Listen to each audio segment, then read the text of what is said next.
a casa que lá hei de ter, o meu eternal vestuário, nunca mais se romper, jamais viverei em pobreza, aflito no meu santo lar. Ali há bastante riqueza, da qual poderei desfrutar. Irei, adore. Está chegando a hora da igreja ir embora. Aleluia, glória a Jesus.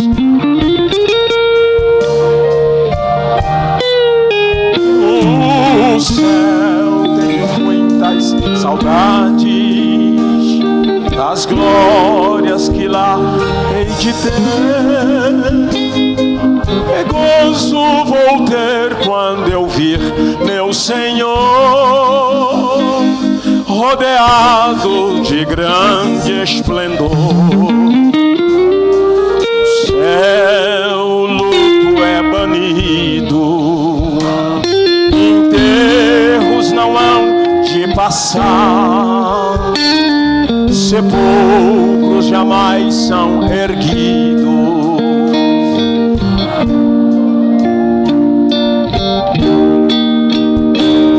Os velhos serão transformados, mudado nós vamos ficar, quais astros por Deus espalhados, no céu para sempre brilhar.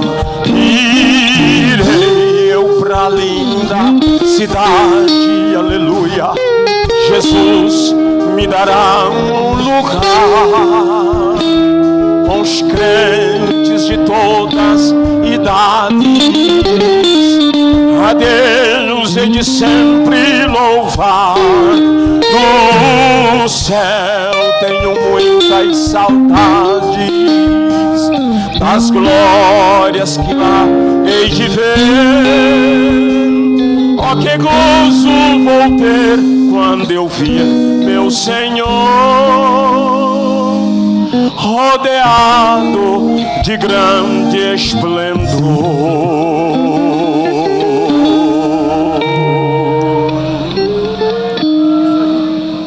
Amém? Amém. Glória a Deus. Quantos podem glorificar o nome de Jesus? Que bênção é poder sentir a presença de Deus diante dos louvores, dos hinos da harpa cristã. Meus irmãos, coloquemos em pé. Pastor José Egídio, nosso pastor, vice-presidente, vai estar cooperando conosco, fazendo a leitura oficial com toda a igreja nessa noite, em nome de Jesus.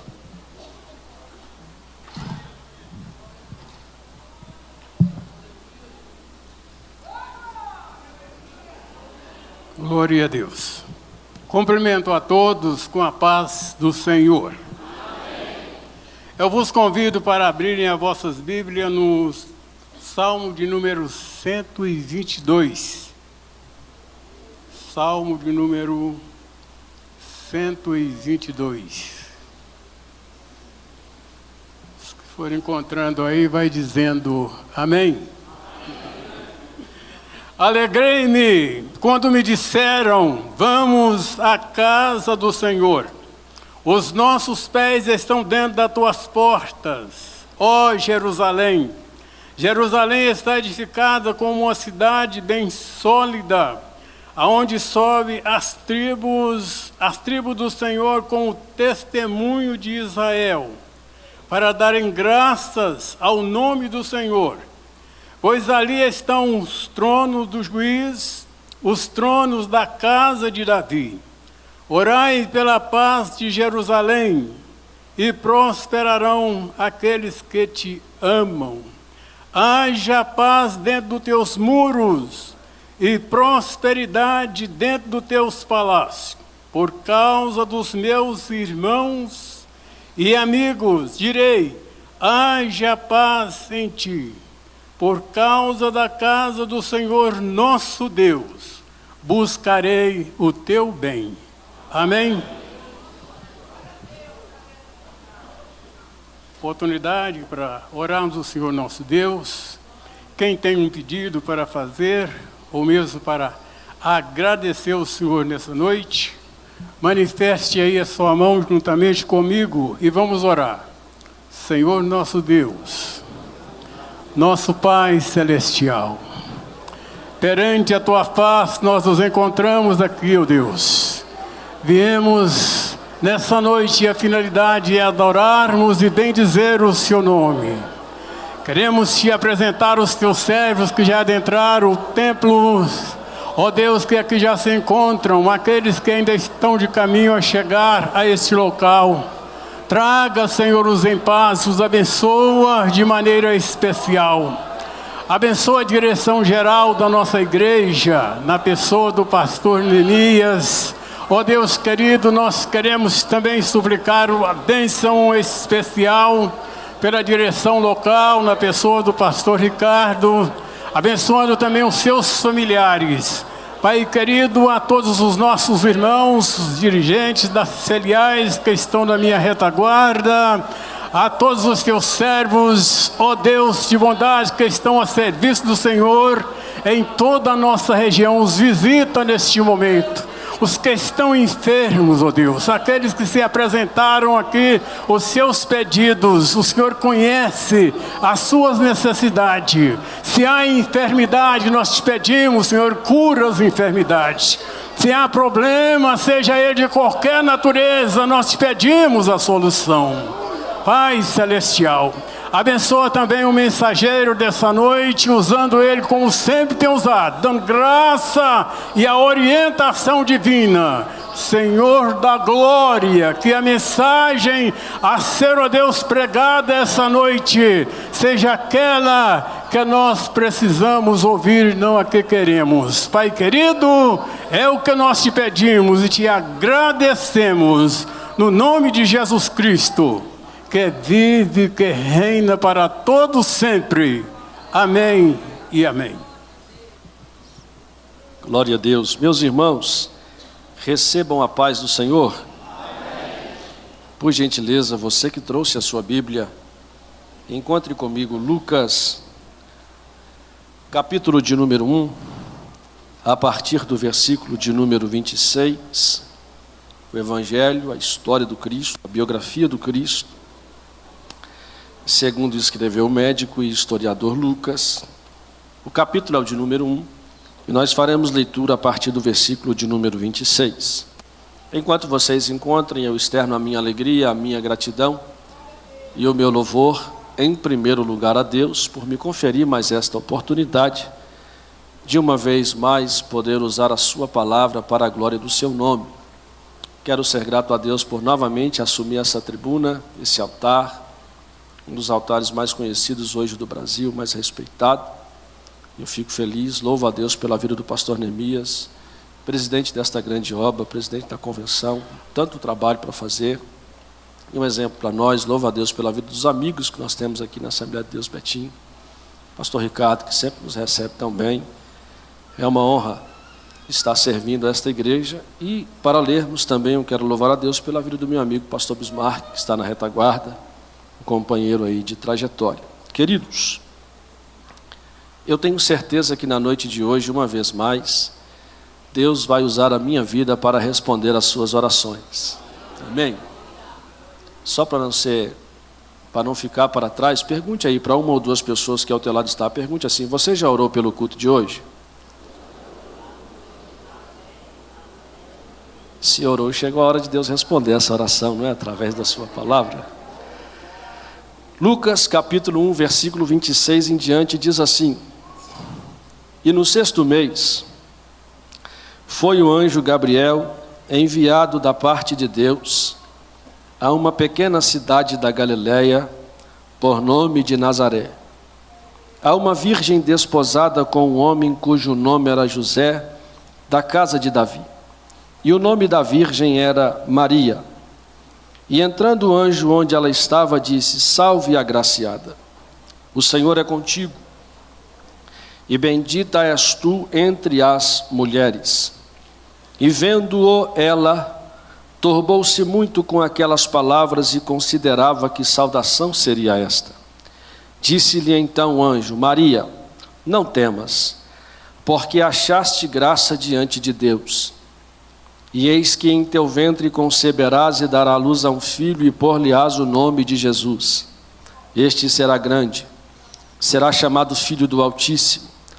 O Senhor Deus lhe dará o trono de Davi, seu pai, e reinará eternamente na casa de Jacó, e o seu reino não terá fim.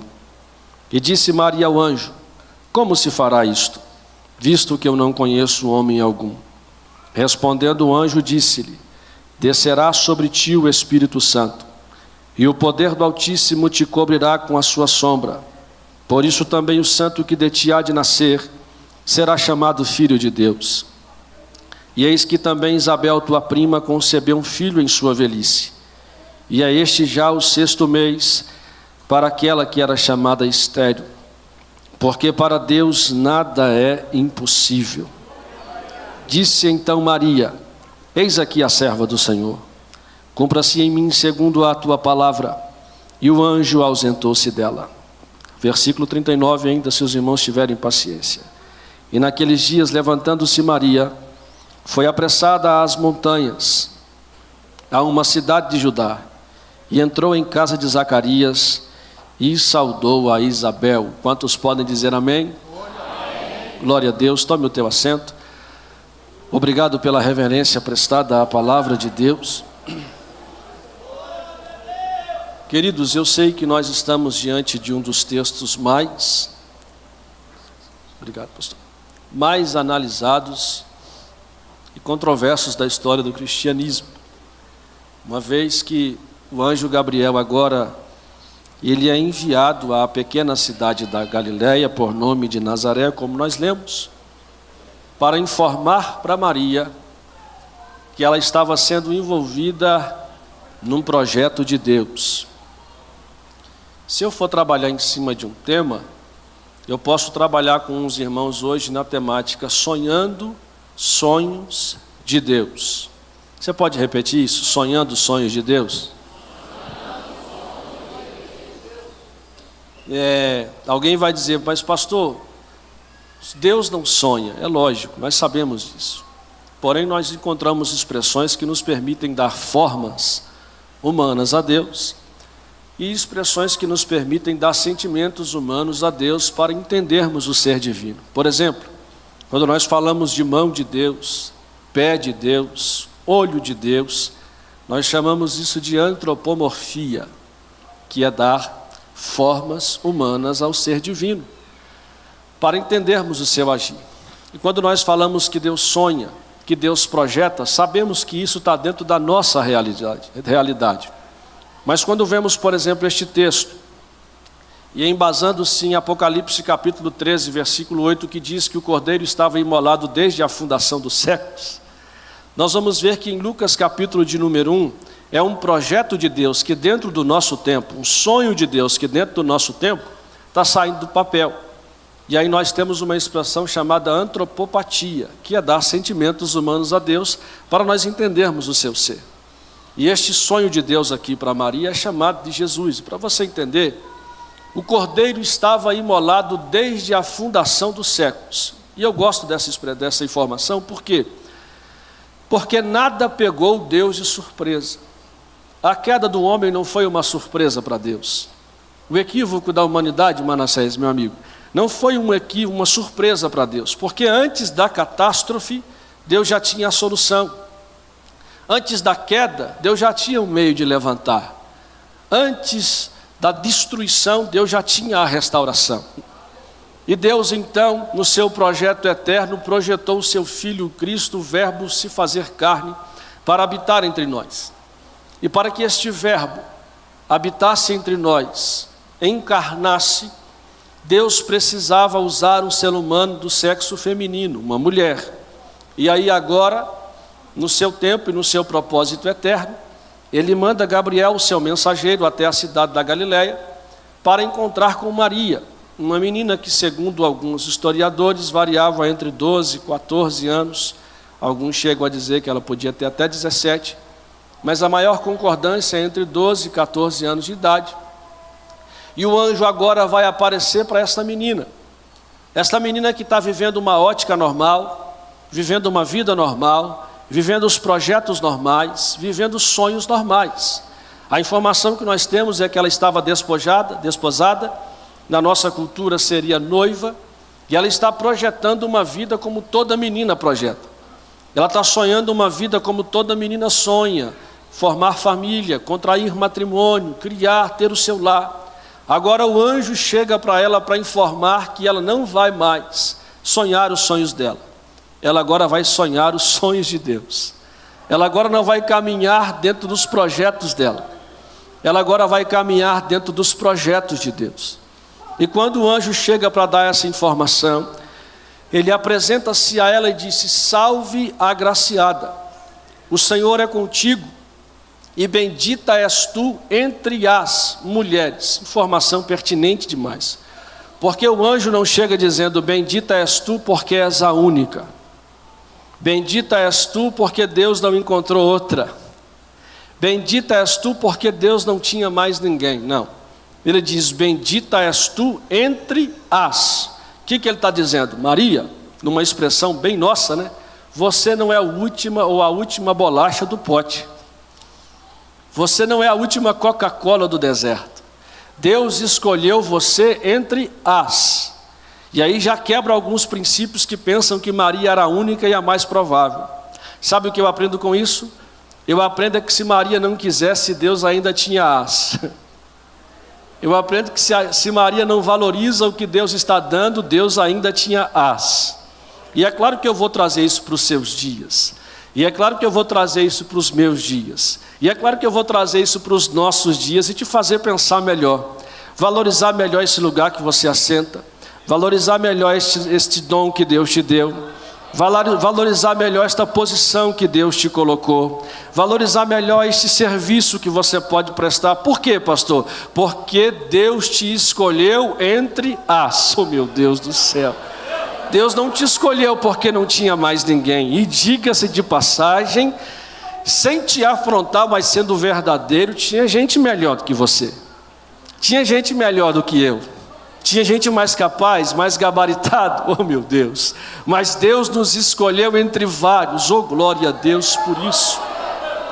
Isso já era motivo para glorificar o Senhor. Tinha muito mais gente para dar aula naquela escola. Tinha muito mais gente para pregar naquele culto. Tinha muito mais gente para abrir aquele culto com louvor da harpa. Mas Deus foi lá onde você estava, oh meu Deus, e te escolheu entre vários. Bendita és tu entre as. Então tira da sua cabeça que se você parar, o trabalho para. Se você desistir, o trabalho para. Tira da sua cabeça que se você não fizer, o trabalho para. Sabe por quê? Porque do lugar que Deus te tirou, Ele tira outros. Do lugar que Deus te levantou, Ele levanta outros. Deus, oh glória. Sem querer ser chato, mas diga para alguém que está lá: Deus te escolheu entre vários. Olha o privilégio que nós temos. Deus nos escolheu entre vários. Bendita és tu entre as mulheres. Glória a Deus por isso. A Bíblia diz agora que quando Maria ouve esta palavra, e sem ser demagogo, eu estou sentindo a presença de Deus aqui. Oh glória. Quando Maria ouve esta informação, ela fica perturbada. E é verdade, não é? Todos aqueles que conhecem o peso da responsabilidade, o primeiro passo é o passo da perturbação. Ela fica perturbada e ela começa a considerar: que saudação é esta? O que ele está querendo dizer com isso? Quando o anjo percebe que ela está perturbada, que o coração dela turbou-se, ele precisa dar uma segunda informação. Ele diz: Maria, não temas, porque você achou graça diante de Deus. Agora o anjo precisa informar para ela o fator da escolha. O fator da escolha para Deus escolher Maria não estava nela. Não era uma aprovação do seu currículo. O fator de Deus para escolher Maria estava nele. Está nele, que nós chamamos de graça. Não temas, porque achaste graça diante de Deus. O que o anjo está dizendo? Maria, ainda que o seu currículo seja reprovado, Deus tem graça. Oh meu Deus.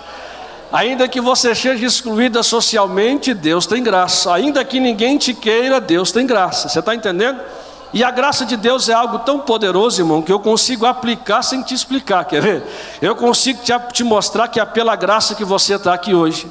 Eu consigo te mostrar que é pela graça que a enfermidade não te matou. Eu consigo te mostrar que é pela graça que os demônios não te destroem. Eu consigo te mostrar que é pela graça que a sua família pode ser restaurada.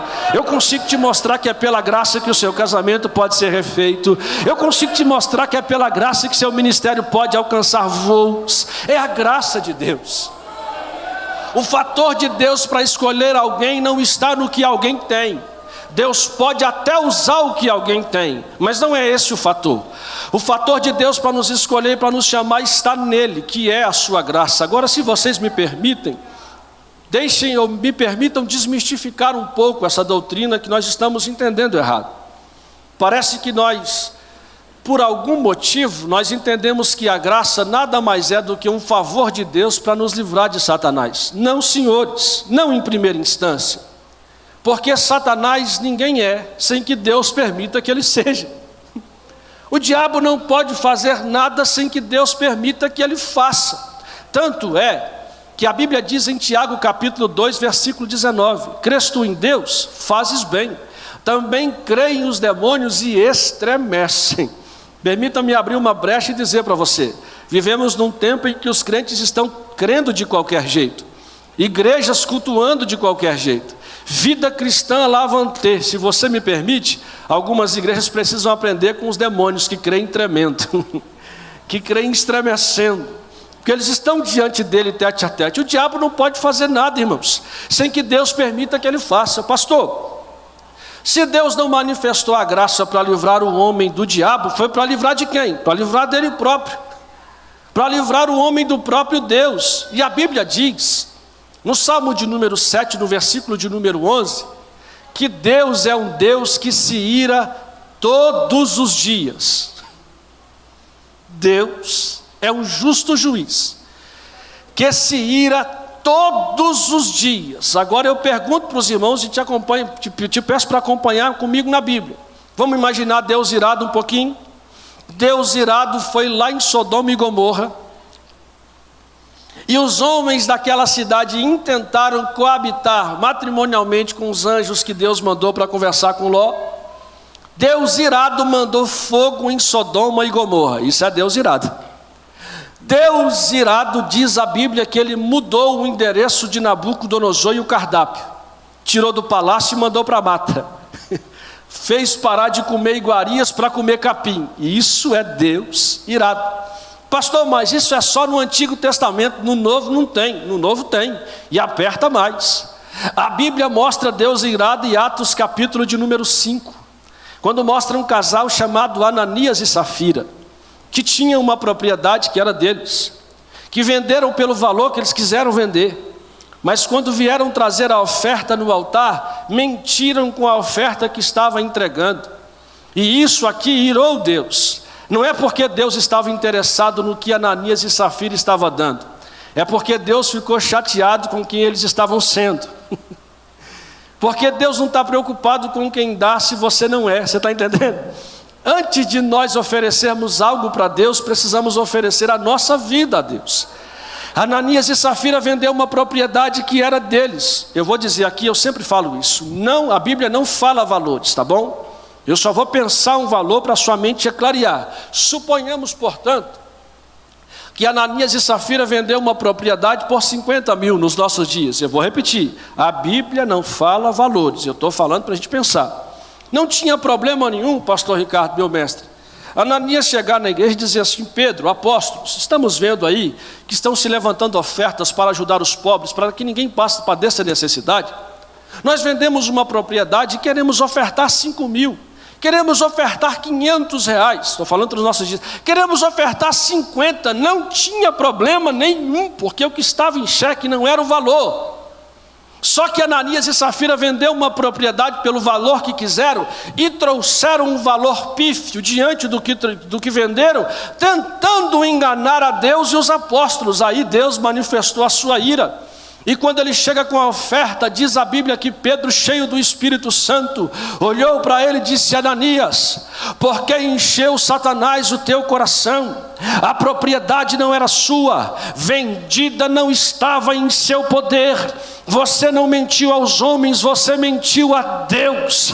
E naquela hora, na época da graça, Deus matou Ananias. Oh, meu Deus do céu! Naquela hora, na época, na porta aberta da graça, Deus sucumbiu com Ananias. 3 horas depois chega Safira. Ô casal complicado, eles vão para o culto separado. Quando Safira chega, Pedro diz assim: Safira, na porta estão os pés dos que sepultaram seu marido, e também sepultarão a ti. E ela também morre. Na época da graça, Deus irado. Não basta, não para por aí. Atos capítulo de número 12, tem um rei chamado Herodes. Falava bem, boa oratória, boa dicção. Depois de dar um discurso, a multidão emocionada disse: isso não é voz de homem, isso é voz de Deus. E Herodes não deu glória a Deus. Eu vou repetir: Herodes não deu glória a Deus. E pelo fato de não ter dado glória a Deus, Deus disse: bicho, tem jantar novo. Bicho, tem mesa posta. E a Bíblia diz que ele morreu comido de bicho, porque não deu glória a Deus. Tem gente que não entendeu. Herodes morreu comido de bicho, porque não deu glória a Deus. Cuidado! O bicho ainda pode fazer algo. Isso é Deus irado na época da graça. Agora pensem comigo, irmãos. O escritor aos Hebreus, analisando isso, vai dizer que horrenda coisa é cair na mão do Deus vivo. Horrenda coisa é cair na mão do Senhor. Alguém disse, e eu recapitulo essa fala, alguém disse que é melhor um homem cair na mão de um homem, porque outro homem o livra. É melhor o homem cair nas garras de Satanás, porque Deus o livra. Mas ai daquele que cair na mão de Deus, quem poderá livrá-lo? Quem poderá livrá-lo? Quem poderá livrar essa sociedade o dia em que Deus apontar a mão e dizer: zombaram de mim na Sapucaí, zombaram de mim nas escolas de samba, escarneceram a minha criatura, zombaram da minha graça, mas agora o dedo da ira de... quem poderá livrar? Quem poderá livrar o homem o dia que Deus falar chega? Quem poderá livrar o homem, essa humanidade, esta geração, o dia que Deus falar basta? Quem poderá livrá-los? É por isso, irmãos, Deus, conhecedor da sua ira, o caráter da sua ira e do seu juízo, Ele então decide manifestar a sua graça para livrar o homem de si próprio. E é por isso que Paulo escreve a carta a Tito, no capítulo 2, versículo 11, dizendo: Tito, a graça de Deus se há manifestado, trazendo salvação a todos os homens. Os nossos mestres nos ensinaram que a palavra manifestado ali está no masculino, referindo-se ao Cristo, que é a graça de Deus manifesto para poder livrar o homem do juízo de Deus. Quando Paulo escreve a carta aos Efésios, no capítulo 5, no capítulo 2, fazendo uma síntese do versículo 5 ao versículo 8, ele diz: pela graça sois salvos, e isto não vem de vós, é dom de Deus. Não é pelas obras, para que ninguém se glorie diante dele. Quando Paulo traz a doutrina da graça na carta aos Romanos, no capítulo 5 e no versículo 20, que é o textuário da graça, ele diz: onde abundou o pecado, superabundou a graça. Oh meu Deus do céu! É por isso que Deus pega o vil pecador e faz virar obreiro. É por isso que Deus pega o homem perdido e usa na sua casa. É por isso que Deus faz o endemoniado se converter e virar profeta. É por isso que Deus pega o alcoólatra e faz assentar nos bancos da igreja e adorar o seu nome. Porque aonde o diabo trabalha, Deus trabalha mais. Aonde o diabo derruba, Deus levanta. Aonde o diabo afasta, Deus ajunta. Aonde o diabo enfraquece, Deus fortalece. Meu Deus do céu, Deus fortalece. Aonde o pecado tem vez, a graça tem muito muito mais. Se você puder e quiser, levante a sua mão para o céu e aproveita, porque a graça de Deus se manifesta nesta casa. E aproveita, porque a graça de Deus é o fator do teu currículo ter sido aprovado. E aproveita, porque a graça de Deus é o fator desta credencial estar nas tuas mãos. Aproveita, porque a graça de Deus é o fator desta voz tão linda e bonita. Aproveita, porque a graça de Deus é o fator de você estar diante daquela congregação. Aproveita, porque a graça de Deus é o fator desta agenda cheia. Aproveita, porque a graça de Deus é esta sabedoria, é o fator desta sabedoria que está na tua mente e no teu coração. Aproveita, porque a graça de Deus é o fator deste batismo no Espírito Santo. Aproveita, porque a graça de Deus é o fator desses dons espirituais. Não é você, não é o teu currículo, não é o teu jeito, não é o teu método, não é o teu conteúdo. É a graça, é a graça, é a graça. Aleluia. O fator de Deus para escolher alguém é a graça. É por isso que a nossa alma enoja algumas coisas algumas vezes, e a gente tende a perecer e querer exercer um juízo. E quando nós olhamos com juízo, ainda Deus olha com graça. É por isso que eu creio, irmãos, que nesse período de carnaval, tem gente agora no centro de Belo Horizonte, nas cidades históricas, na Marquês de Sapucaí, adorando a Satanás. Mas eu creio que a graça de Deus vai lá buscar alguns. Eu acredito que a graça de Deus vai lá resgatar alguns, abrir os olhos de alguns como abrir os nossos. Eu acredito que tem gente que está pulando carnaval em 2025, mas em 2026 vai estar na mocidade da tua igreja. Eu acredito que tem gente que está transvestido, homem vestido de mulher, mulher vestida de homem, que no próximo ano, no próximo carnaval vai estar num retiro de uma igreja. Por quê, pastor? Porque Deus, querendo poupar o juízo, manifestou a sua graça. Aleluia! Quem está sentindo a presença de Deus, não me atrapalha a pregar, você adorar, não me atrapalha, não me atrapalha.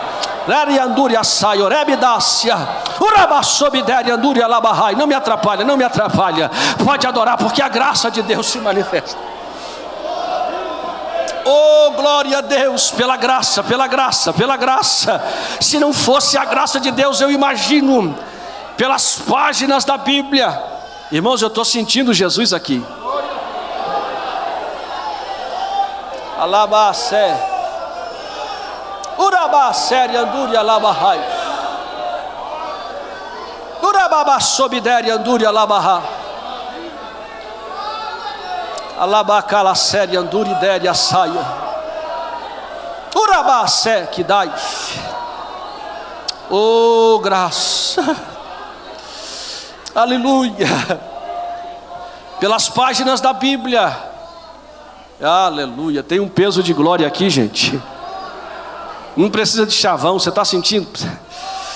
Tem um peso de glória aqui, não precisa de método, de jeito, de trejeito, tem um peso de glória. O que é isso, pastor? É a graça, é a graça, é a graça. Pelas páginas da Bíblia eu vejo o Cristo assentado à destra do trono da majestade, intercede por nós. E eu vejo nisso graça. Porque eu sei que um dia o dedo da ira de Deus apontou para você. Um dia o dedo da ira de Deus apontou para nós. E se você for pegar a triunidade divina, o Pai, o Filho e o Espírito Santo, você vai ver o Pai se manifestando no Antigo Testamento, olho por olho, dente por dente. Não tinha conversa. Quando a Bíblia diz em João que o Pai amou o Filho, todas as coisas entregou na sua mão, teve um célebre missionário que disse que era necessário que o Filho de Deus se fizesse filho dos homens, para que também os filhos dos homens pudessem tornar-se filhos de Deus.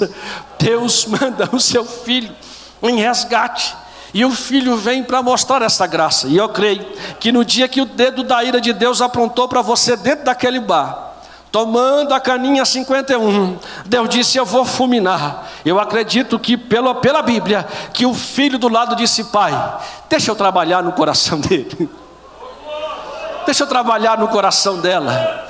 Eu sei que talvez aquele dia que você estava numa encruzilhada entregando alguma coisa para alguém, Deus disse: isso cheira mal às minhas narinas. O filho disse: pai, se ele se entrega tanto assim aos demônios, o que será o dia que ele se entregar para nós? Oh, é a graça de Deus manifesta. Quando a gente vai estudar essa doutrina à luz da Bíblia, tem alguns símbolos. Eu quero caminhar com vocês rápido para sair desse tópico. Dois símbolos que eu gosto da manifestação da graça de Deus na Bíblia. O primeiro é a arca que Noé construiu. Quando nós vemos os desenhos, as ideias da arca, a gente vê um barco bonito, com janelas na lateral, mas não foi assim. A Bíblia diz que a única janela que tinha naquela arca era uma janela de um côvado quadrado, 45, 50 centímetros, um buraquinho de 50 centímetros quadrados. Porque Noé e a sua família iriam enfrentar um dilúvio. Do lado de fora da arca ia ter morte, ia ter destruição, ia ter desespero. E Noé e a sua família dentro da arca, Deus está mostrando para eles que na hora do desespero não adianta ter janelinha na direita, não adianta ter janelinha na esquerda, não adianta olhar para baixo. A janelinha da arca me mostra que na hora das angústias e das abrulhas, na hora dos dilúvios, só vale a pena olhar para cima, só vale a pena olhar para o alto. Ah, meu Deus do céu! Agora, um dos símbolos mais poderosos da graça de Deus no Antigo Testamento é a mesa do rei Davi. Segundo a Bíblia, em 2 Samuel, capítulo de número 5, quando Davi empenha campanha para lutar contra os jebuseus, habitantes da cidade de Jebus, que depois passa a ser Jerusalém. Davi se levanta para pelejar contra eles. Os jebuseus ficam sabendo e mandam uma mensagem e dizem: fala com Davi, que aqui na nossa cidade, até cego e coxo ganha dele. Vai ser fácil vencer esse camarada. Pode vir que nós vamos colocar os cegos e os coxos para lutar contra você. E você sabe pela Bíblia que Davi foi levantado para guerrear. Naquela hora a ira aplacou no coração de Davi por causa do deboche. E ele vai, pastor Ricardo. Quando ele chega, ele vence a cidade. Foi fácil. E na hora da ira, Davi faz um voto dizendo: enquanto eu for rei nessa cidade, nem cego e nem coxo terá vez. Enquanto eu for rei nessa casa, cego e coxo não entra aqui, cego e coxo não passa aqui. Na hora da raiva, de repente Davi se acalma, faz uma análise no rei e vê que tinha alguém da herança de Jonatas, seu amigo, e manda chamar. Quando ele manda chamar Mefibosete, ele está quebrando um preceito, ele está quebrando um voto que ele fez. Mefibosete chega. Quando Mefibosete chega, você conhece a história. Ele era coxo de ambos os pés. Pelo voto que Davi fez, ele tinha que fulminar Mefibosete, ele tinha que aniquilar com Mefibosete. Mas ao invés disso, diz a Bíblia que ele convida Mefibosete para assentar à mesa. Assentar aonde? Oh, glória! Ele convida aquele coxo que ele tinha feito um voto que ia matar os coxos, para poder assentar à mesa. E a Bíblia diz por 3 vezes que Mefibosete comia pão todos os dias na mesa do rei. Se você me permite caminhar na história bíblica, nós vamos encontrar 3 tipos de mesa na Bíblia. Tem a mesa que eles comiam deitados ao chão, reclinados sobre o cotovelo. É dessa mesa que Salomão fala em Provérbio dizendo: o preguiçoso até faz a comida, mas não leva na boca, porque dava trabalho esforçar-se para comer. É nessa mesa que João colocou o peito no ombro de Jesus. Existe uma outra cultura, uma ideia de uma outra mesa na cultura judaica, que era aqueles comiam assentados ao chão. E existia a mesa do palácio, que é igual à nossa mesa. Mesa, cadeira, cadeira, mesa. E qualquer um que tem inteligência consegue entender que quando você se assenta a uma mesa, você sabe que a mesa cobre as suas pernas. Já tem gente que está comigo aí. A mesa anula as suas pernas. Então, a mesa de Davi me ensina uma coisa, e é a mesa da graça. Mefibosete não deixou de ser coxo, não deixou de ser deficiente. Só que quando ele se assentou à mesa, a mesa cobriu a sua deficiência. Oh, meu Deus do céu! Quem via Mefibosete assentado na mesa não podia dizer: ele tem problema no pé, ele é coxo, alguém quebrou os pés dele. Ninguém podia dizer isso. Por quê? Porque a mesa anulou a deficiência. Ah, meu Deus do céu! de Mefibosete. Pensando nisso, Paulo fala na carta aos Coríntios, no capítulo de número 10, ele diz: gente, a gente não pode assentar na mesa dos demônios e na mesa de Deus ao mesmo tempo. Por quê? Porque quando eu assento na mesa dos demônios, o carnaval arde mais no meu coração. Quando eu assento na mesa dos demônios, o vício manda mais em mim. Quando eu assento na mesa dos demônios, a minha deficiência aparece. Agora, quando eu assento na mesa de Deus, quem manda é o Espírito. Aleluia! A mesa de Deus é algo fantástico. Todos os que assentam na mesa de Deus são deficientes. E é claro que você está entendendo que eu estou falando de deficiência moral, deficiência de caráter. E aí a gente pega o dia da ceia e diz assim: aquele que come e bebe indignamente, a pergunta que se faz é: quem é digno? Quem é digno de pegar o pão? Quem é digno de beber o cálice? Quem pode dizer: não, esse mês eu não fiz nada, esse mês eu não errei, esse mês eu não pensei mal? Não é isso. É que quando você assenta na mesa, Deus te diz: a minha graça cobre a sua deficiência. A minha graça cobre a sua deficiência. Aleluia! É a graça, é a graça, é a graça, é a graça de Deus, é a graça de Deus. Aleluia! Ele está aqui, Ele está aqui, Ele está aqui.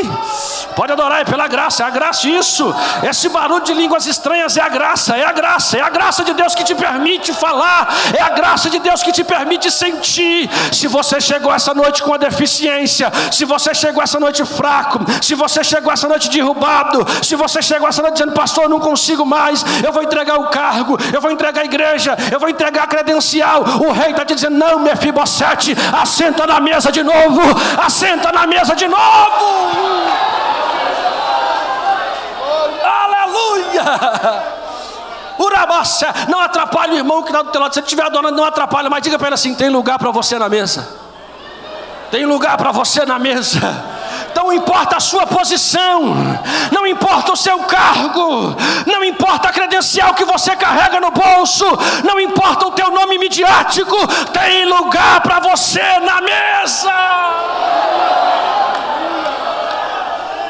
Aleluia! Isso é barulho de quem está sentado na mesa, viu? Isso é a alegria de quem está sentado na mesa. Oh, aleluia! Aleluia! O fator de Deus para te trazer aqui hoje foi a graça. É essa graça que te fez assentar na mesa. Conversando com um amigo que gosta de algumas culturas, da ideia da cultura judaica, embora eu não trabalhe muito isso, mas ele me informou algo interessante. Ele disse que geralmente na mesa do rei eles tinham o hábito de pegar um couro de cordeiro e estender sobre a perna da pessoa que estava sentada na mesa.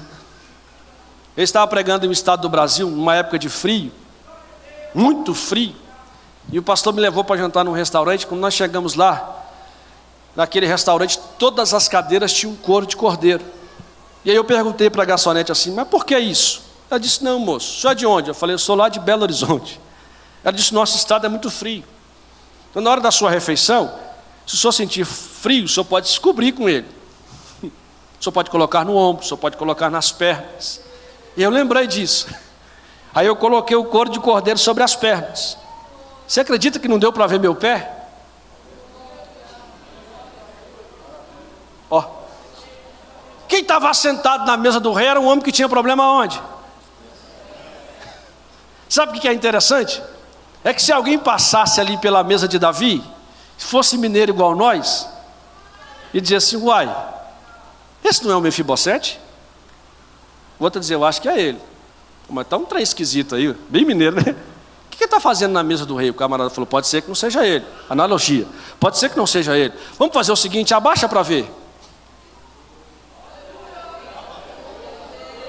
Sabe por quê? Primeiro, porque quem procura a deficiência dos outros nunca sobe, só desce.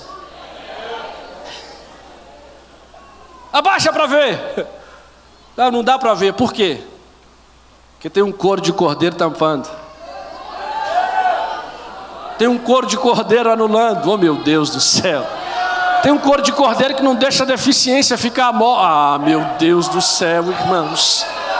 Aleluia. Tem gente que às vezes vem para o culto, na hora que ele vai adorar, o diabo fala: opa, não adora porque eu sei o que você assistiu.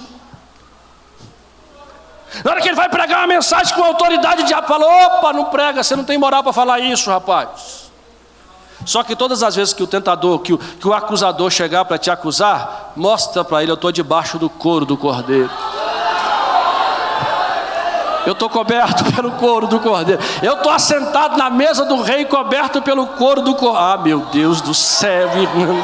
Aleluia. Diga isso para a pessoa que está atrás. Diga assim: eu estou na mesa do rei, debaixo do couro do cordeiro. Isso é a graça, gente. É a graça de Deus que fez isso conosco. Se não fosse a graça, sem querer ser indecoroso, claro, mas se não fosse a graça, o cachorro estava lambendo a tua boca até hoje. Se não fosse a graça de Deus, você estava devendo o botequim da esquina até hoje. Se não fosse a graça de Deus, a cocaína estava mandando na tua vida. Se não fosse a graça de Deus, irmão, você estava entregando despacho da encruzilhada até hoje. Se não fosse a graça de Deus, a corda tinha te matado, o remédio tinha te destruído. Se não fosse a graça, mas por causa da graça, você está nessa segunda-feira de carnaval, dia 3 de março, na sede da Assembleia de Deus de Betim, recebendo a glória de Deus, recebendo a graça de Deus. Aleluia! É a graça, é a graça, é a graça. Eu já volto na palavra, mas quantos podem adorar a Deus por sua graça? Quantos podem glorificar a Deus por sua graça? O fator de Deus é a sua graça. O anjo mostrou para Maria que ela foi escolhida entre várias. Ele mostrou que o fator da escolha é a graça. Agora ele precisa falar o projeto, o sonho. E ele diz assim: eis que em teu ventre conceberás e dará à luz a um filho, e por-lhe-ás o nome de Jesus. Olha que coisa interessante. O sonho de Deus para você já vem com o nome. O nome é Jesus. Tem gente frustrado porque não conseguiu ser pregador. O sonho de Deus para você não é pregador, o sonho de Deus é Jesus. Tem gente frustrado dentro de um quarto trancado porque o vídeo dele na internet não bombou. O sonho de Deus para você não é um vídeo na internet, o sonho de Deus para você é Jesus. Você não entendeu que o projeto de Deus para você não é fama, é Jesus. Eis que por-lhe-ás o nome de Jesus. Se alguém perguntar para você a partir de hoje qual que é o teu ministério, Jesus. Qual que é a tua chamada, Jesus. O que você mais quer fazer na igreja, Jesus. O que você está fazendo naquela congregação, falando de Jesus. Por que você está na igreja? Porque eu quero Jesus. O nosso projeto é Cristo, gente. O nosso projeto é Jesus. O nome do sonho de Deus para você é Jesus.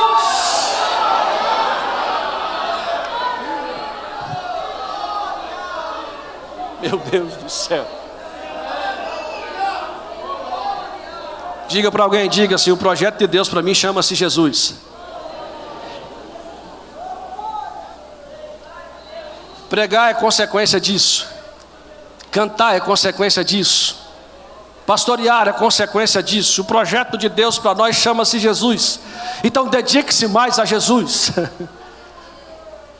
Foque-se mais em Cristo. Meu irmão, obrigado, viu? Glória. Glória a Deus. E aí ele acrescenta, ele será grande. Ele será o quê? Ele será o quê? Grande é aquilo que ocupa muito espaço, gente. É por isso que o crente verdadeiro não está preocupado em pular carnaval, porque ele já tem algo que ocupou espaço demais. O problema é que tem gente trocando algo grande por coisa pequena, efêmera, sem sentido. Ele será grande, ele será chamado Filho do Altíssimo.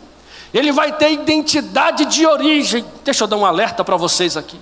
Cuidado com quem aparece do nada fazendo qualquer coisa. Porque quem tem sonho de Deus tem identidade de origem. Quem tem sonho de Deus, você conhece a igreja, conhece o pastor, ele tem identidade de origem. O que está assustador no nosso meio é um monte de gente que está aparecendo no nosso tempo, não é? Aparece nesse tempo, aí faz um vídeo na rede social, fala meia dúzia de palavra bonita, Ou de língua estranha, porque o povo também hoje vai por qualquer coisa. Mas você não conhece a identidade dele. O anjo está dizendo assim: Maria, ele vai ser chamado Filho do Altíssimo. O Senhor Deus lhe dará o trono de Davi, seu pai. Maria, o sonho de Deus para você tem estabilidade.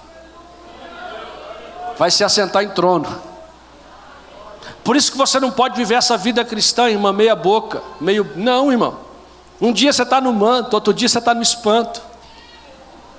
Um dia você quer ganhar o bairro, outro dia você não quer nem orar. Um dia você se apresenta para o pastor e diz: conta comigo. Quando o pastor te manda mensagem, no outro dia você quer repreender. Entenda uma coisa: a sua vida cristã não é movida pelos seus sentimentos. Não são os seus sentimentos que regem o teu relacionamento com Deus. É o teu relacionamento com Deus que rege os seus sentimentos. É por isso que pastor prega chorando, mas prega. É por isso que pastor dirige a igreja chorando, mas dirige. Por quê? Porque não é o meu momento que vai atrapalhar o projeto de Deus na minha vida. Oh, meu Deus do céu.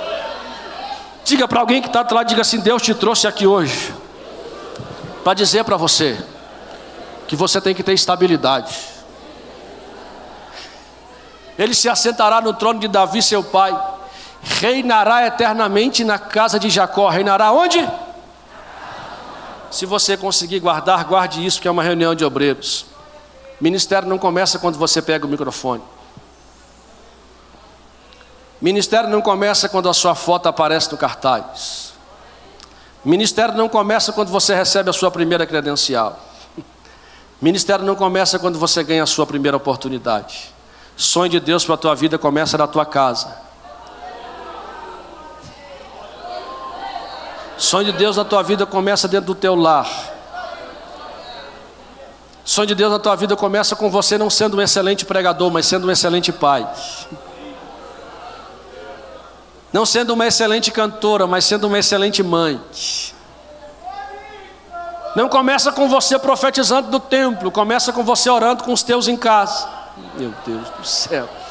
Ele reinará eternamente na casa de Jacó. O sucesso do teu ministério não resume-se ao altar. O altar você vai ter 50 minutos, 1 hora. Com a sua família você vai ter 24 horas. Oh, meu Deus do céu. Eu tenho uma palavra para o teu coração. Deus não quer sarar teu ministério, Deus quer sarar a tua casa para te dar um ministério. Deus quer sarar teu relacionamento marital para te dar um ministério. Deus quer sarar a tua família para dar você autoridade. Aproveita hoje, maridão, pede perdão para essa mulher. Enterra esse defunto. Aproveita hoje, mulher. Para de ser valente para peitar teu marido. Vai peitar os demônios. Oh, glória. Começa em casa. Pelo amor de Deus, gente. A gente tem que tirar essa maquiagem. Por que está tão assustador do jeito que está? Porque tem gente pregando ótimas mensagens aos ouvidos e péssimas mensagens aos olhos. É a tua casa, é o teu ministério mais importante. Não seja como o irmão do filho pródigo.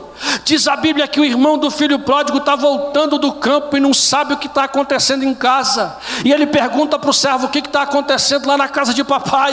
O servo diz: o teu irmão voltou. Teu pai matou o bezerro cevado para ele. E ele era um moço que dedicava-se ao campo, mas não sabia o que estava acontecendo em casa. Então, companheiro, prega belas mensagens na tua igreja mesmo, mas procura saber o estado emocional do teu filho. Prega lindas mensagens, faz belos congressos mesmo, mas de vez em quando fala para aquela menina: abre essa porta porque eu preciso te assistir dentro desse quarto, você não vai ficar sozinha aí não. Aí fica até difícil de dar glória, né, gente? Ministério começa em casa. Desliga um pouco aquele Wi-Fi, desiste um pouco do capítulo daquela série, volta a dar as mãos na sala da tua casa e dizer: Deus, começa aqui em casa o que o Senhor tem para fazer naquele lugar.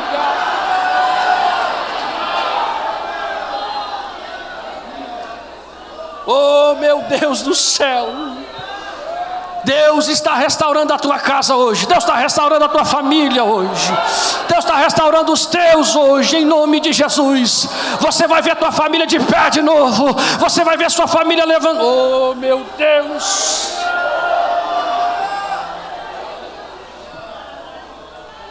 Glória a Deus. Glória a Deus. Glória a Deus. Glória a Deus. Alá Sebidai. Tem uma presença aqui, igreja. Obreiro da casa de Deus, você precisa de uma família sarada, não é uma família perfeita. Você precisa de uma família curada, não é uma família perfeita. Que a paz de Deus reine na tua casa de novo. Oh, que você sinta saudade da tua casa para chegar logo em casa, para voltar para casa. O anjo diz: Maria, ele reinará eternamente na casa de Jacó e o seu reino não terá fim. É redundante, mas é fato. Eternamente não ter fim é a mesma coisa. Sabe o que o anjo está dizendo? Está dizendo assim: Maria, o que começou em você não vai ter mais fim. Lembra da profecia de Joel? Atos capítulo de número 2, Pedro refaz, diz assim: gente, isso que vocês estão vendo não é mosto. Como vocês pensam sendo esta a hora da manhã. Mas isso é o que foi predito pelo profeta Joel, quando ele disse: diz o Senhor, há de ser que nos últimos dias derramarei do meu espírito sobre toda a carne, e vossos filhos e vossas filhas profetizarão. Olha que coisa linda. Começa logo no antro da família, começa logo no seio do lar. Sabe o que está dizendo? Que o que começou em você não vai ter fim. Sabe o que está dizendo? Que o que pegou você vai pegar teus filhos. Que o que abraçou você vai abraçar teus filhos. Pastor, mas eu estou aqui hoje, minha filha está pulando carnaval. Pastor, mas eu estou aqui hoje, meu filho está pulando carnaval. É só por um tempo, sabe por quê? Porque a promessa que começou em você, diz a Bíblia, não vai ter mais fim. O Espírito de Deus está importunando ele lá agora no bom sentido. O coração dele está sentindo saudade da igreja. O coração dela está sentindo saudade de quando ela cantava na mocidade. Por quê, pastor? Porque o que começou em você não vai mais ter fim. Os nossos filhos não serão aviões de Satanás. As nossas filhas não serão manequins das trevas. Os nossos filhos serão profetas da terra. Fica tranquilo, pai e mãe que está me ouvindo. Eu estou sentindo uma graça aqui hoje, irmãos. Oh, glória! Fica tranquilo, porque os nossos filhos não serão vítimas das ideologias das escolas. Prepara, porque o seu telefone vai tocar. Vai ser um tutor da escola dizendo: meu filho, vem cá buscar, e meu amigo, vem cá buscar teu filho. Você vai dizer: por quê? Porque quando o professor estava dando aula dizendo que homem pode ser mulher e mulher pode ser homem, ele começou a falar umas línguas estranhas aqui. Ele já colocou a mão na cabeça de 5 ou 6. Tem um monte de menininho chorando da escola, vem buscar. Meu Deus, os nossos filhos não serão vítimas. Os nossos filhos não serão vítimas. Não mande o teu filho para a escola com o coração apertado. Mande o teu filho para a escola dizendo: vai profeta, vai profetiza, vai homem de Deus, vai mulher de Deus, porque tem uma promessa sobre você.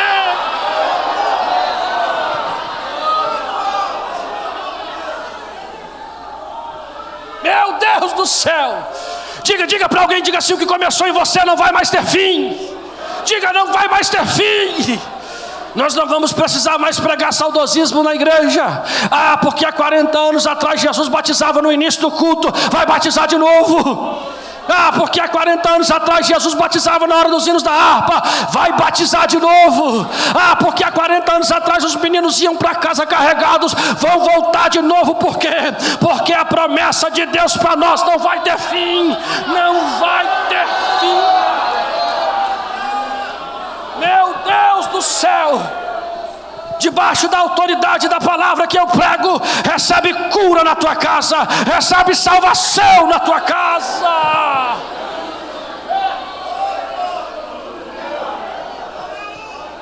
Meu Deus do céu.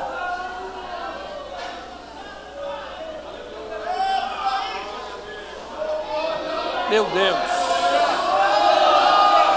Lamaço, Dário, Dúria, Lamahai.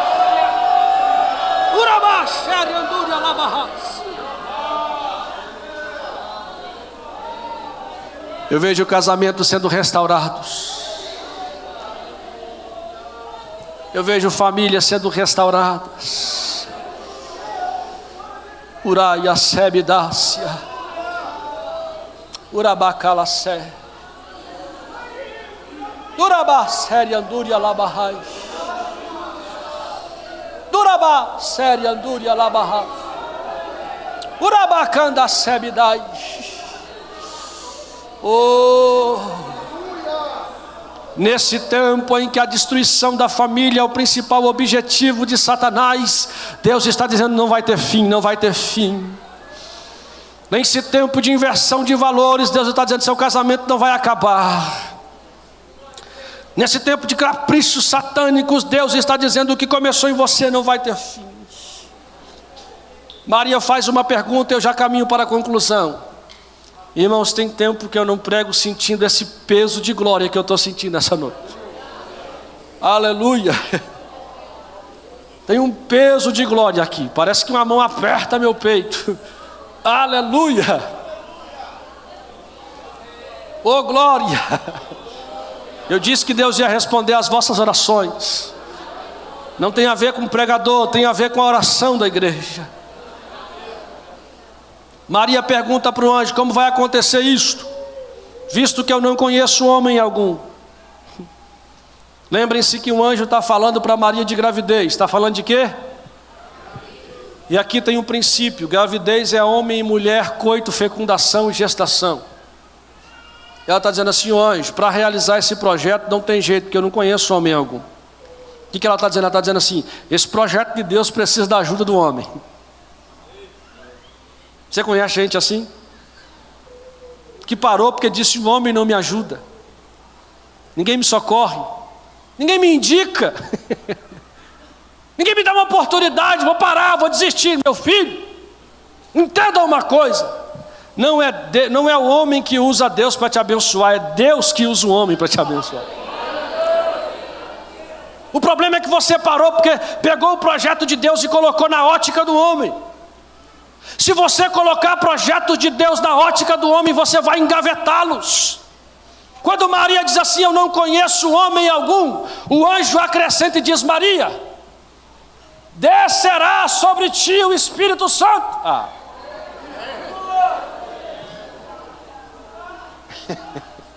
Sabe o que ele está dizendo? Todo projeto de Deus tem embutido no pacote a presença do Espírito Santo. Oh meu Deus do céu. A nossa geração está cometendo alguns equívocos. A nossa geração está errando, fazendo a coisa certa com motivações erradas.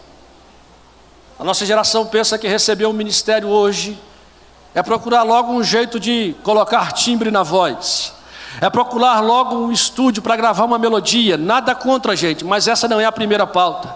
A primeira pauta para se ter um ministério é receber a graça do Espírito Santo. Descerá sobre ti o Espírito Santo. Eu vou falar mais uma vez: descerá sobre ti o Espírito Santo. Nós não precisamos de nada mais além do que nós já temos, que é a presença do Espírito Santo. O Espírito Santo que batiza, o Espírito Santo que convence, o Espírito Santo que fortalece, o Espírito Santo que consola, o Espírito Santo que distribui na igreja os dons espirituais, o Espírito Santo que ainda diz: prega nesse texto, canta esse louvor, dá tal oportunidade. Não é porque nós ficamos experientes que nós não dependemos mais dele, é agora que a gente tem que depender mais. Porque nós nos tornamos tão experientes que a gente não pergunta para ele mais: pode consagrar ou não? É o tempo ou não? A gente se tornou tão experiente que o convite chega e a gente está dizendo: não é culto de quê? Já tem a mensagem. E a mensagem que eu tenho vai gerar congresso, vai gerar oportunidade. E a gente não está perguntando para ele mais: Espírito Santo, onde o senhor quer que eu pregue? Qual é a mensagem para aquela congregação? Levanta a tua mão para receber esta palavra, por favor. Eu estou profetizando de acordo com a Bíblia, não é chavão, tá? Descerá sobre ti o Espírito Santo. Descerá sobre ti o Espírito Santo. Descerá sobre ti o Espírito Santo. Se esta palavra fosse só para Maria, a Bíblia tinha que ir para o museu. Já tentaram colocar, mas ela não fica, porque ela se renova a cada dia. Descerá sobre ti o Espírito Santo. Descerá sobre ti o Espírito Santo. Descerá sobre ti o Espírito Santo. E o anjo diz: E o poder do Altíssimo te cobrirá com a sua sombra. Aqui, ó. Isso aqui é cobrir. O anjo está dizendo assim: Maria, o poder do Altíssimo vai te cobrir. Os irmãos estão vendo o microfone? Não, está vendo? Mas está conseguindo ser atendido pelo som que ele presta. É isso que o anjo está dizendo assim: Maria, Deus vai te usar, mas você não pode aparecer. Maria, Deus vai te usar, mas você não pode se destacar, Maria. O problema é que a gente quer ser usado para ter destaque. O poder do Altíssimo vai te anular. A palavra cobrir é anular. E aí ele está dizendo: Maria não pode aparecer. Tem alguns milhares de anos que estão tentando fazer Maria aparecer, não é? Fazem imagem de Maria, oração para Maria. Maria nada mais é do que uma serva que foi achada por Deus em meio várias. O fator da escolha foi a graça, e quem fez a obra foi o Espírito Santo. Então a glória não é para Maria. É antiético falar isso? Dá processo falar isso? Não. A glória não é para Maria, gente. E pasmem vocês. Oh, glória. Lucas capítulo de número 1, a partir do versículo 23. Jesus estava dando um discurso, pastor Ricardo. Levanta uma mulher no meio da multidão e diz assim: bem-aventurado o ventre que te trouxe e os seios, o ventre que te trouxe e o seio em que tu mamaste. O que ela está dizendo? Glória para Maria. Tentaram dar glória para Maria já na época de Jesus. Ele virou para aquela mulher e disse: não, mulher, bem-aventurados são os que ouvem a palavra do meu Pai e obedecem. A glória não é para Maria, a glória não é para José, a glória não é para o pregador, a glória não é para o cantor, a glória é dele, a glória é dele, a glória é dele, a glória é para ele. Quem pode adorá-lo?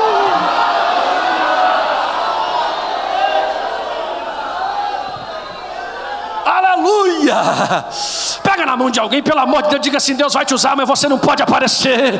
Deus vai te usar, mas você não pode aparecer. Deus vai te usar, mas você não pode aparecer.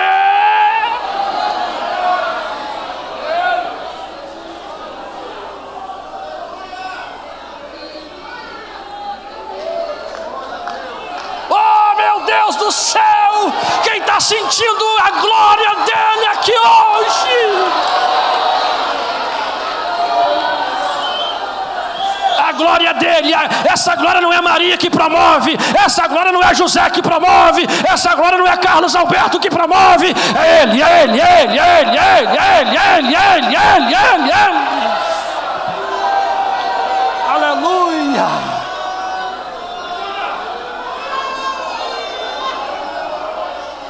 Tem um peso de glória na casa, gente.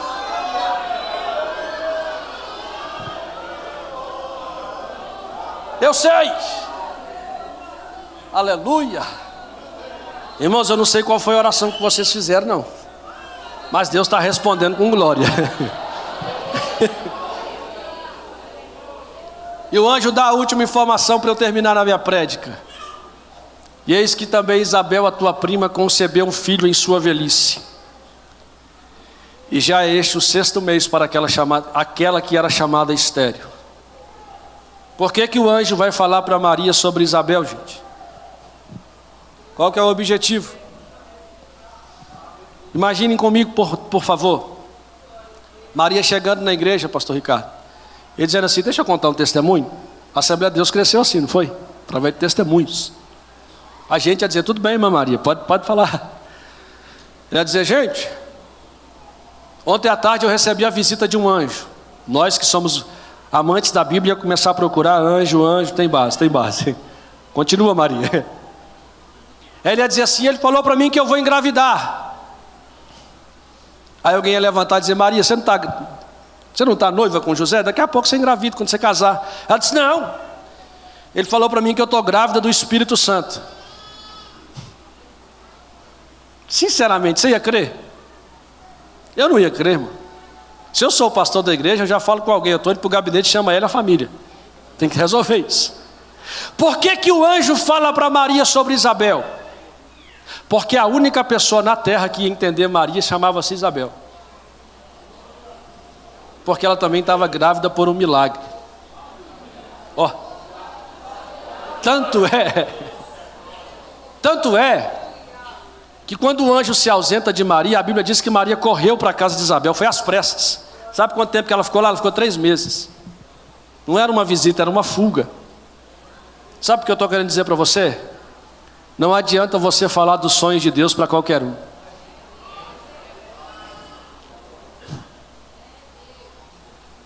Não adianta você sair por aí, se você me permite, Maria, dizendo assim: Deus me deu um sonho, vou ganhar meu bairro, vou ganhar pessoas. Não adianta. Porque se você conta para alguém que não está sonhando, vai dizer: você? Todos nós aqui já tomamos nomes perjúrios, não é? Quando começamos a nossa fé. Na congregação que eu congregava, que eu amo até hoje, me chamavam de pregador reserva. Alguém um dia disse para mim: você é bobo demais, rapaz, quando o pregador oficial falta, te colocam para pregar e você prega. Você é o pregador reserva da igreja. Sabe o que eu respondi? Tomara que o pregador oficial falta todo culto. Tomara que ele falta todo culto. Porque não adianta você contar para... Oh, meu Deus do céu. Se você me permite fazer uma analogia dentro da Bíblia, sem ser indecoroso, diga para alguém que está atrás assim: eu sou uma Isabel na tua vida. Diga: eu acredito nos sonhos de Deus para você. Eu acredito, companheiro, nos sonhos que Deus está colocando no teu coração lá naquela congregação. Aquela esquina que você passou, falou: vou fazer um ponto de culto. Oh, meu Deus do céu. Eu acredito nos sonhos que Deus está colocando no teu coração. Acredite, oh meu Deus. Se você for pegar dentro da lógica, para eu terminar, Isabel estava grávida de quantos meses? Repitam comigo: 6. E Maria tinha acabado de engravidar. Só que quando Maria chega na casa de Isabel, diz a Bíblia que a Isabel fica alegre, feliz. Sabe por quê? Porque embora o sonho de Isabel começou primeiro, o sonho de Maria que está começando agora não atrapalha o dela.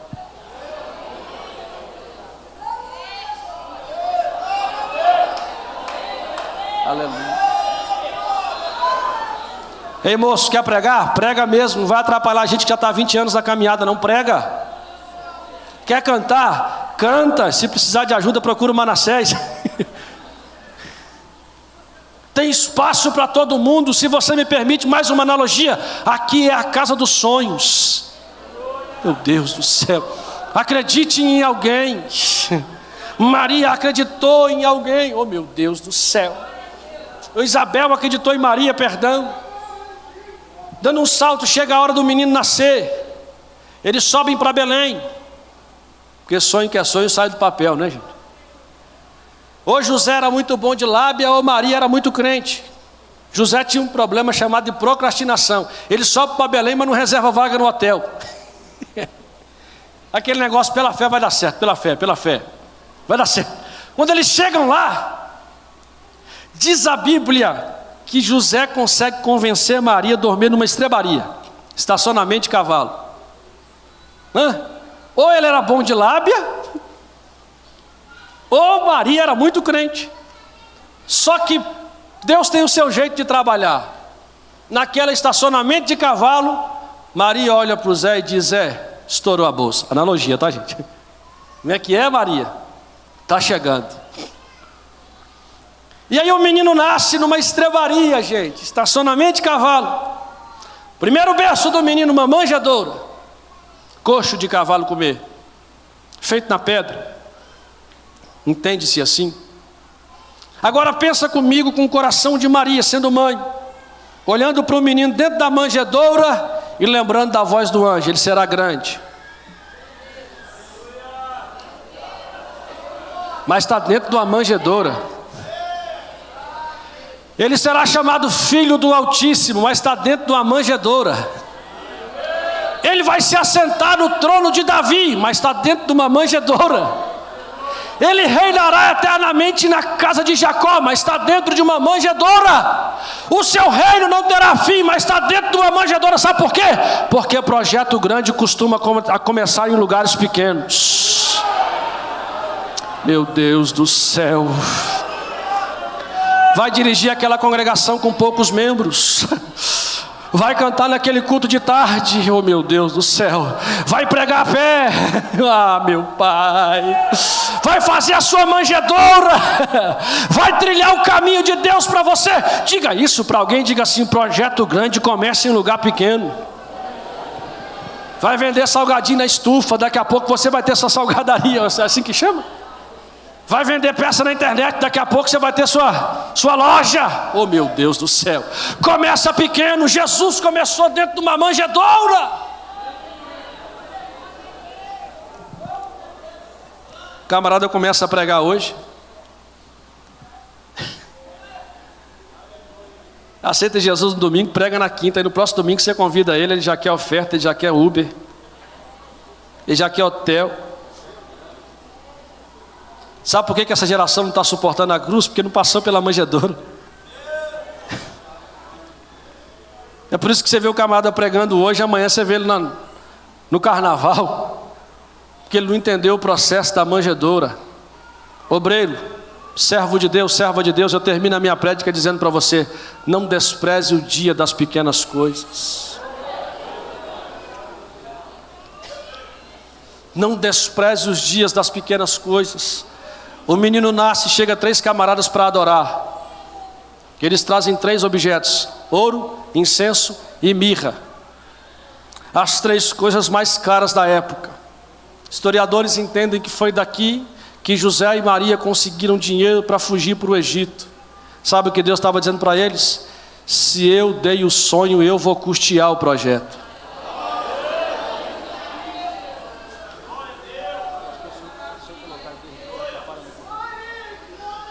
Com a permissão do pastor, se coloque em pé, por gentileza. Se coloque de pé, eu já vou devolver o microfone. Se Deus deu o sonho, Ele vai custear o projeto. Porque sonhos de Deus são mantidos por recursos de Deus. Você sabia que o projeto de Deus foi para a cruz? Você sabia que o projeto de Deus morreu? Por muitos e muitos tempos nós ouvimos dizer que sonho de Deus não morre. Morre. A diferença é que não fica morto. Eu estou pregando para a gente que vai receber a visita do anjo por esses dias. Eu estou pregando para a gente que já está sentindo o projeto mexendo dentro. Eu estou pregando para a gente que já viu o projeto nascer. Eu estou pregando para a gente que já experimentou Deus manter o projeto, mas eu também estou pregando para a gente que já viu o projeto na cruz. Eu estou pregando para a gente que já dirigiu congregação, mas não consegue dirigir mais. Estou pregando para a gente que já pregou, mas não consegue pregar mais. Eu estou pregando para a gente que já cantou, mas não consegue cantar mais. Eu estou pregando para a gente que estava indo bem, mas tropeçou. Eu estou pregando para a gente que viu o sonho morrer. Mas eu tenho uma mensagem para você. Vamos dar uma ida no sepulcro? A pedra vai ser removida. Oh meu Deus do céu. Nesse carnaval, nesse período carnavalesco, nesta noite de segunda-feira, Deus me trouxe aqui para te dizer: ainda que alguém procure dentre os mortos, vai ter que ouvir a notícia: Ele ressuscitou. Ele ressuscitou. Ele ressuscitou. Deus vai restaurar seus sonhos essa noite, obreiro. Deus vai restaurar seus sonhos esta noite, amigo e companheiro da obra de Deus. Deus vai restaurar seu ministério na noite de hoje. A cruz não vai parar, o tropeço não vai parar, o erro não vai parar. Deus está te chamando para se levantar de novo. Deus está te chamando para se reerguer de novo. Deus está te dizendo: vem para fora, volta a viver o que eu tenho para você. Volta a viver o que eu tenho para você, diz o Senhor dos Exércitos. Volta a preparar sermões, volta a ensaiar hinos, volta a balançar o braço para a região coral, conjunto, volta a ler a revista da escola, volta a estudar de novo. Deus vai tirar o teu sonho do sepulcro.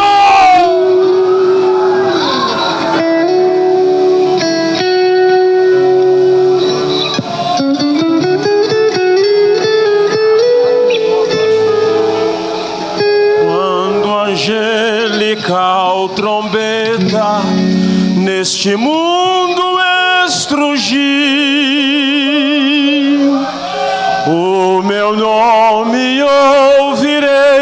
Jesus chamar.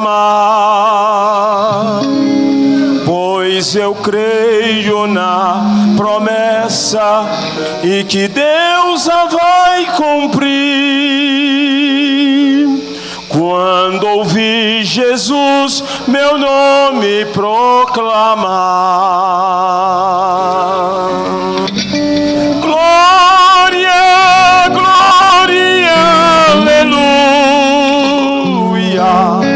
O meu nome ouvirei Jesus chamar.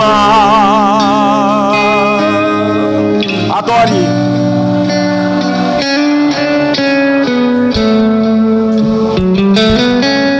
Eu espero ouvir Jesus a mim chamar.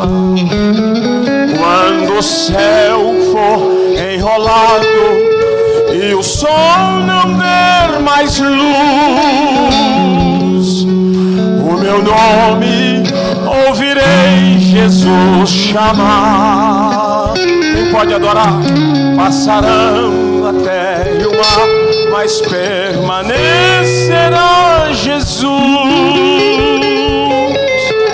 Meu nome vai na glória pronunciar.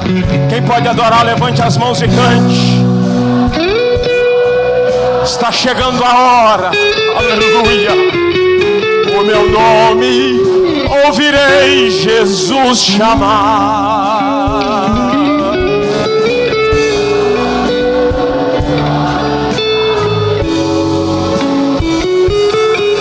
Eu espero ouvir Jesus a mim chamar. Ó, que música suave há de ser pra mim ouvir. O meu nome Jesus Cristo anunciar.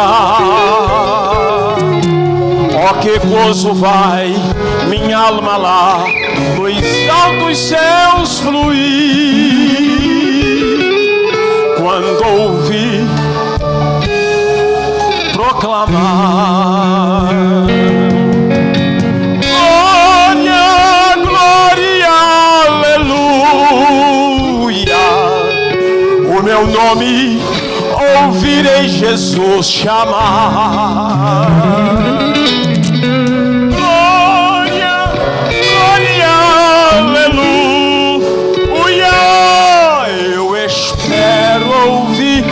Jesus a mim chamar.